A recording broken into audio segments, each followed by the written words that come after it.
아멘. 하나님의 말씀은 요한일서 1장 3절부터 5절 말씀을 자막을 통해서 표신 성경을 통하여 함께 하나님의 말씀을 읽도록 하겠습니다. 요한일서 1장 3절부터 5절 말씀입니다. 함께 말씀을 봉독합니다. 우리가 보고 들은 바를 너희에게도 전함은 너희로 우리와 사귐이 있게 하려 함이니 우리의 사귐은 아버지와 그의 아들 예수 그리스도와 더불어 누림이라. 우리가 이것을 쓰면 우리의 기쁨이 충만하게 하려 함이라. 우리가 그에게서 듣고 너희에게 전하는 소식은 이것이니 곧 하나님은 빛이라 그에게는 어둠이 조금도 없으시다는 것이니라. 아멘. 요한 사도는 성경의 어떤 인물보다도 은유적인 표현으로 예수님을 잘 드러내는 분입니다. 이 요한 사도가 요한 복음을 썼고 요한 1, 2, 3서 계시록을 쓴 저자잖아요. 그래서 그가 쓴 예수님은 빛이다, 부활이다, 생명이다, 떡이다, 이런 모든 것들이 요한 계시록에도 동일하게 마찬가지로 은유적인 표현들을, 문학적인 표현들을 많이 사용합니다. 구약 성경에서 이런 요한처럼 가장 많이 은유적으로 표현하는 사람은 에스겔입니다. 에스겔은 항상 하나님의 계시를 환상 가운데 썼던 상징이나 또 이런 물건들 가지고 잘 표현하였습니다. 그러니까 성경은 우리가 이해할 수 있는 언어로 하나님은 자신의 계시를 잘 드러내시려고 애를 쓰셨습니다. 특히나 이 요한일서 방금 읽은 말씀에 보시면 하나님은 빛이시라 그에게는 어둠이 조금도 없으시다는 것이니라. 하나님에게 조금도 어둠이 없다. 이게 그러면 조금은 어둠이 있는가? 조금도니까 전혀 어둠이 없다. 이렇게 번역하면 훨씬 우리가 쉽게 이해할 것 같아요. 하나님에게는 전혀 어둠이 없으신 분입니다. 성경에서 어둠이라고 말할 때에 밤, 이런 우리에게 달이 뜨고 이런 어둠을 말하는 것이 아니지요. 성경에서 말하는 어둠은 이런 물리적이고 자연적인 어둠은 우리 모든 사람들이 살아가도록 하나님이 만든 세상의 상태입니다. 그래서 밤에 잠을 자지 않고는 사람이 안식도 누릴 수 없고 자라지도 않습니다. 식물도 마찬가지입니다. 식물도 낮에 광합성을 하지만 밤에 쉬어야지만 자신이 광합성을 한 그것 가지고 밤에 열매를 맺게 되어 있습니다. 밤이 없으면 열매를 맺을 수가 없습니다. 모든 만물의 이치는 다 햇빛과 밤, 또 이것이 반복되면서 자라고 열매 맺고 이 과정을 거칩니다. 그러나 요한 사도가 말하는 빛이다 어둠이다 하는 것은 죄와 관련된 이야기입니다. 죄가 없는 상태는 빛이시고 죄가 있고 죄를 짓는 상태는 어둠이고 사단의 권세이고 또 그의 종노릇 하는 것입니다. 그런데 우리에게 전해주신 예수 그리스도는 이 어둠이 전혀 없으신 분이십니다. 그분도 이 땅에 있어서 주무시고 낮에 일하시고 하는 이런 순환적인 자연적인 삶은 다 같이 사셨지만 그분은 인간으로 오셨어도 사람으로 오셨어도 전혀 죄가 없으신 분, 태어날 때 원죄도 없고 또 그분은 행함으로 인하여서 행위의 죄도 없으신 분이십니다. 어제 유아 세례에 대해서 물을 때에 그렇게 착하게 보이는 아이를 어떻게 죄인이라고 말할 수 있냐? 부모가 어떻게 자기 자녀를 보면서 너 죄인이구나, 악하다. 여러분, 아이를 보고는 누구도 그렇게 말하는 사람은 없습니다. 그런데 성경은 모든 인간은 원죄를 가지고 태어난다는 것 아닙니까? 죄에 이미 요소가 있고 시간이 지나면 얼마든지 나타나는데 그 엄마 아빠들이 대답한 것, 이렇게 질문에 아이가 죄인이라는 것을 적어도 두 살 아래인 이 아이를 보면서 죄인이라는 것을 어떻게 알았어요? 라고 물어봤어요. 그런데 세 분 중에 두 분은 주저하고 한 분은 아예 대답도 잘 못하시더라고요. 그런데 이렇게 시간을 주니까 한 사람이 이렇게 말씀하세요. 집착하는 거요, 이래요. 그래서 뭘 그렇게 집착합니까? 그러니까 아이가 젖을 먹고 자기가 뭘 하고 싶은 것 이런 거 있으면 굉장히 때를 많이 쓴다는 거예요. 근데 그 모습이 나중에 어른이 되어서 자기가 하고 싶은 것에 성경이 하지 말라고 해도 그것에 얼마나 집착합니까? 그걸 발견을 하더라고요. 근데 예수 그리스도에게는 이런 죄가 없다. 그는 원죄도 없으시고 행위에 있어서도 율법을 다 지키시고 온전하게 순종하셨다. 성경은 그렇게 기록하고 있습니다. 우리는 예수 그리스도의 오심을 생각할 때에 오시기까지는 죄가 없는데 사시는 동안 죄가 있겠지? 아닙니다.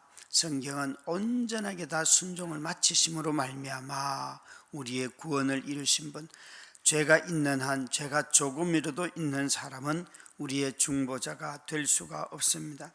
그래서 예수님 자신이 여기에 우리에게 예수님이 사람의 몸을 입고 이 땅에 오셨다 하는 것을 들은 사도 요한과 그 공동체가 이제 우리에게도 또 이 편지를 받는 사람들에게도 나도 너희에게 동일한 소식을 전한다. 성탄절이 몇 년이 되든지 간에 몇 수천 년이 지나가든지 간에 메시지는 언제나 똑같습니다. 예수 그리스도가 몸을 입고 오신 하나님이십니다. 예수 그리스도는 하나님이신데 인간이 되신 분이십니다 라고 성경은 기록하고 있고, 이 메시지를 저와 여러분이 계속해서 전하게 되지요. 오늘 말씀에 기쁨의 충만이 예수 그리스도라고 하였습니다. 그런데 본문은 보면 우리가 이것을 쓰면 우리의 기쁨이 충만하게 하려 함이라, 우리의 기쁨이 충만하게 하려 함이라고 하였는데, 저는 제목을 기쁨의 충만 예수 그리스도라고 하였습니다. 우리의 기쁨보다도 먼저 예수 그리스도 자체가 하나님의 기쁨이라는 것을 말씀드리는 것입니다. 우리 주님은 이 땅에 오시기 전에 삼위 하나님 성부, 성자, 성령으로 계시면서도 세 분이서 영원한 기쁨을 누리시고 교제하신 분이십니다. 그래서 그 세계는 거룩하면서도 기쁨이 충만하죠. 우리 신학자들 중에 그리스도인들의 삶을 희락주의자라 이렇게 표현하시는 분들이 있어요. 희락주의자, 이것은 영원한 기쁨을 가진 자들이라는 뜻이고요. 하나님 자신이 그분이 계시면서 이런 즐거움을 누리시는 분이라는 겁니다. 그리스 로마 신화를 보고 나면 신이 인간이 가지고 있는 모든 감정을 다 느끼잖아요. 그는 인간을 투사했기 때문에 그렇습니다. 그래서 인간을 감정적으로 조정을 하고 이런 모든 것들이 신적인 모습인데, 그 신들을 보면 너무 인간적인 모습을 하고 있습니다. 신들이 살고 죽고 이런 것들이 나오잖아요. 싸워서 죽고 질투하고 이런 모든 것들이 다 그리스 로마의 신화의 신들인데, 우리 하나님은 그런 하나님이 아니시죠. 물론 성경을 묘사하시는 분들이 그 시대의 어떤 신의 개념을 가지고 성경을 묘사할 수는 있지만 반드시 그 차이점, 다른 점들이 있습니다. 그것은 하나님께서 우리와 함께 하시고 하나님이 몸이 되셔서 우리를 잘 이해하시지만, 그럼에도 불구하고 그분은 영원한 하나님이시고 그분은 사람이면서 동시에 하나님이시다, 이렇게 성경은 기록하고 있습니다. 우리는 예수님이 하나님의 기쁨 자체라는 것을 먼저 이 땅에 오시기 전부터 기쁨이었다는 것을 깨달을 때에 우리의 영생 또한 기쁨으로 충만하다는 것을 믿고 확신하게 되지요. 우리가 천국에 갈 때 그 기쁨의 찬송들을 하는 이유는 이제 영원한 기쁨으로 들어가기 때문에 그렇습니다. 그러나 예수님은 이 땅에 오셔서 사역을 시작할 때에도 하나님의 기쁨의 충만이셨습니다. 여기에 예수님께서 세례받을 때에 들은 말씀은 뭔가 하면, 이는 내 사랑하는 자요 내가 기뻐하는 자라. 예수님이 자신의 공생애들을 시작할 때에 세례를 받을 때에, 세례 요한에게 세례를 받을 때에 하늘로부터 이 소리가 들렸습니다. 이는 내 사랑하는 자요 내가 기뻐하는 자라. 세례를 받는 것은 예수님의 이제 십자가 사역을 구체적으로 고난을 받고, 그리고 예루살렘에 올라가시고 골고다에서 죽으시고 부활하시고 승천하시는 이 모든 사역을 감당하시겠다는 것이에요. 그때 하늘에서 뭐라고 들렸는가? 이는 내 사랑하는 자요 내가 기뻐하는 자라. 하나님께서는 죄인들과 함께하고 죄인들에게 예수 그리스도의 복음을 전하고 죄인들에게 나아가서 그리스도와 성품을 따라서 살아가는 이 모든 삶을 기뻐하십니다. 우리는 대체로 기쁨이 내가 어떤 것을 누리고 갖고 취할 때의 기쁨을 이야기하죠. 그러나 성경은 놀랍게도 주의 부르심을 따라 사는 삶이 기쁨이고, 그 부르심 속에 이렇게 하나님께서 내 사랑하는 자요 내가 기뻐하는 자라 라고 말씀하십니다. 여러분, 우리는 이 주님의 뜻에 합당한 자로 주님의 자녀로 부르심을 입고 주께서 우리에게 맡겨주신 이 복음을 전하는 일에 이렇게 죄인들과 함께 할 때에 주님이 우리의 그 사역 자체를 기뻐하십니다. 우리 신앙생활 해가면서 나의 기쁨이 뭔가라는 것을 부르심에서 한번 곰곰이 찾아보시기를 바랍니다. 그러면 우리가 끊임없이 주님의 부르심에 합당한 자로 살려고 애를 쓰는가, 아니면 내가 하고 싶은 것, 내가 갖고 싶은 것, 그 일로 나를 쓰시는가. 어제도 우리 직분자 훈련을 했습니다. 하면서 그룹별로 나누어서 장로님들, 피택 장로님들 모여서 같이 읽은 책을 나누고, 또 권사님들, 또 피택 권사님, 안수 집사님, 피택 안수 집사님들, 이렇게 세 그룹으로 나누어서 읽은 책을 나누었는데, 저희 그룹에서 진행을 맡았던 집사님이 이렇게 말씀하셨어요. 분명히 우리가 이 책을 읽고 이 책에 있는 내용을 이야기하자고 했는데 우리 대화가 다 너무 넓게 확산이 되어버렸습니다. 여러분, 부르심이라는 게 뭐겠어요? 누군가가 어떤 모임을 진행할 때 이번 모임은 이런 모임을 위해서 이런 의도로 동기로 합니다. 그러면 다들 마음의 관심이 거기에 맞추어서 자신의 말과 생각들을 나누어야 되는데, 전혀 다른 생각들을 그냥 평소 자기가 하고 싶었던 거 막 그런 걸 다 나누니까 진행자가 우리가 이 책에 나누자고 했는데 너무 멀리 넓게 확산이 되었습니다. 그렇게 말씀을 하시면서 모임을 다시 제자리로 그 내용을 나누는 일로 데리고 왔어요. 마치 이와 같은 거예요. 부르심은 우리가 부르심이라는 것을 자꾸 잊어버리면 자기 생각, 자기가 하고 싶은 것, 자기 삶의 영역으로 자꾸 떨어지는데, 부르심을 기억하게 되면 자꾸만 우리 자신들이 있어야 할 자리에, 예수님의 표현대로 한다면 하나님과 그의 관계에서는 내 사랑하는 자, 주님과 연합하여 그 가족 관계를 누리는 자고 기뻐하는 자인데, 이 실제 모습은 뭔가 하면 죄인들과 함께 줄에 서서 세례 요한에게 세례받는 모습이거든요. 여러분, 저와 여러분이 누군가와 죄인들과 동등되게 여김을 받는 것은 굉장히 하나님이 기뻐하는 일들입니다. 죄인들을 보면 멀리하고 그들을 차별하고 격리하고 이런 것을 하나님이 좋아하시는 분이 아니라, 허물이 많고 또 죄악이 드러나고 그런 사람들과 함께 사귀고 그들 곁에 있고 하는 것을 하나님은 기뻐하십니다. 그래서 이는 내 사랑하는 자요 내가 기뻐하는 자라 라고 말씀하셨습니다. 이렇게 주님은 주님 자신이 이 땅에 오시기 전부터도 영원한 하나님의 기쁨이셨고, 이 땅에 오셔서 이는 내 사랑하는 자요 내가 기뻐하는 자라 사역을 시작할 때 말씀하셨는데, 요한복음 1장 14절부터 그 어간에 보면 이렇게 되어 있습니다.